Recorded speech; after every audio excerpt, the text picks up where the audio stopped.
Warahmatullahi wabarakatuh. Kami dari kelompok 4 akan membahas hasil diskusi kami dengan topik pembahasan studi nyata.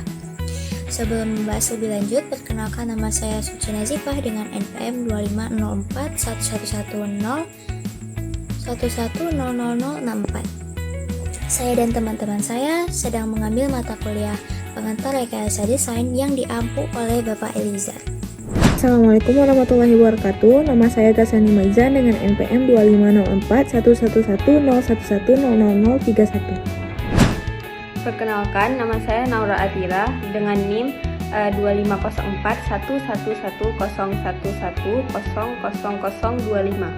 Assalamualaikum warahmatullahi wabarakatuh. Perkenalkan, nama saya Rosa Cendana dengan NPM 25041111100080. Pertama, cara kerja CNC machine yang memadukan program CAD atau CAM dengan motor mekanik. Mesin CNC bekerja dengan mengubah desain dari software CAD menjadi instruksi melalui CAM dan bentuk G-code. Instruksi ini kemudian mengatur motor mekanik pada mesin sehingga sumbu X, Y, dan Z dapat bergerak dengan sangat presisi. Dengan cara ini, proses pemotongan dan pembentukan benda bisa dilakukan secara otomatis, akurat, dan jauh lebih efisien dibandingkan pengerjaan manual. Selanjutnya ada 3D printing. Teknologi 3D printing dianggap revolusioner karena mampu langsung mengubah desain digital menjadi benda nyata. Mesin ini mencetak lapisan material sedikit demi sedikit hingga terbentuk objek 3 dimensi. Keunggulannya adalah bisa membuat bentuk yang sangat kompleks, lebih cepat, dan hemat material. Karena itu, 3D printing sangat bermanfaat dalam pembuatan prototipe maupun produksi barang sesuai kebutuhan. Selanjutnya ada ECU pada kendaraan. ECU atau Engine Control Unit itu berfungsi sebagai otak elektronik kendaraan modern. ECU itu menerima data dari berbagai sensor, lalu menentukan jumlah dan waktu injeksi bahan bakar ke ruang bakar. Dengan pengaturan ini, mesin itu menjadi lebih efisien, tenaga yang dihasilkan itu optimal, dan gas buang yang dihasilkan itu lebih ramah lingkungan. Pada slide ini, saya akan menjelaskan tentang flight controller pada drone. Flight controller adalah otak utama dari drone yang berfungsi menjaga kestabilan saat terbang.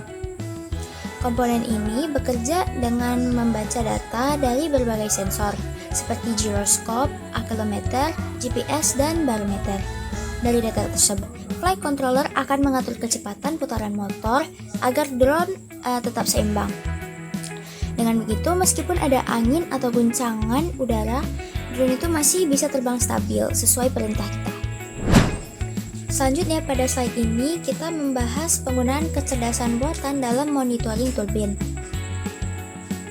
AI digunakan untuk menganalisis data dari sensor seperti getaran, suhu, dan tekanan. Melalui analisis tersebut, AI itu dapat mengenali pola yang tidak normal dan memprediksi potensi kerusakan sejak dini. Dengan adanya sistem ini, perawatan bisa dilakukan lebih cepat dan tepat. Hasilnya, risiko kerusakan besar itu dapat dikurangi, downtime-nya berkurang, dan biaya perawatan akan menjadi lebih efisien. Jadi di slide ke-6 ada integrasi di bidang kesehatan. Dalam bidang kesehatan, komputer dan mesin terintegrasi semakin maju, salah satunya melalui robot bedah.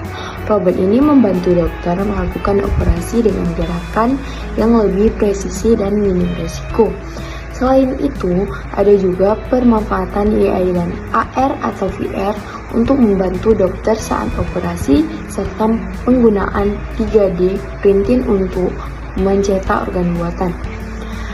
Teknologi ini membuka peluang besar bagi masa depan dunia medis. Jadi itu di bidang kesehatan, teknologi komputer dan mesin dipakai untuk mempermudah pekerjaan dokter.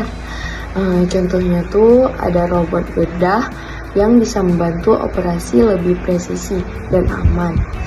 AI serta AR dan VR bisa membantu untuk mendukung proses operasi. Dan 3D printing yang bisa mencetak organ tubuh. Semua ini membuat perkembangan dunia medis jadi lebih maju dan menjanjikan di masa depan.